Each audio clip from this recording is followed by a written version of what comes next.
बिस्मिल्लाहिर्रहमानिर्रहीम अरशद लोधी कम दी गल्लां नाल हाज़िर खिदमत है। ते दोस्तों माशाअल्लाह डॉक्टर शबील साहब ने अपने प्लाजे में बहुत खूबसूरती के नाल 14 अगस्त के हवाले नाल इनू बिल्कुल पाकिस्तानी परचम की शक्ल दे विच अपने प्लाजे नू जिहड़ा डेकोरेट किया है। तो मैं सोचा कि यार ये दिखाना बनता है दोस्तों को कि बहुत खूबसूरत माशाअल्लाह ज़बरदस्त किस्म का मंजर लग रहा सी। मेरा दिल किया कि यार चीज़ें जड़ियाँ दिखानियाँ चाहिए ने तो ये दोस्तों की हौसला अफजाई होंदी है कि देखो यार किस खूबसूरत अंदाज नाल उन्होंने अल्हम्दुलिल्लाह इनू मेनटेन किया है। और पाकिस्तान जिंदाबाद, पाकिस्तान आइंदाबाद माशाअल्लाह।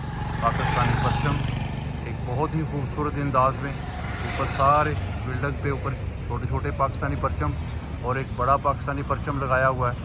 और इसको बेहतरीन किस्म का खूबसूरत अंदाज में जो है उसे मेंटेन किया हुआ है। तो मैं ये दिखाना चाहता था पाकिस्तान जिंदाबाद, पाकिस्तान जिंदाबाद।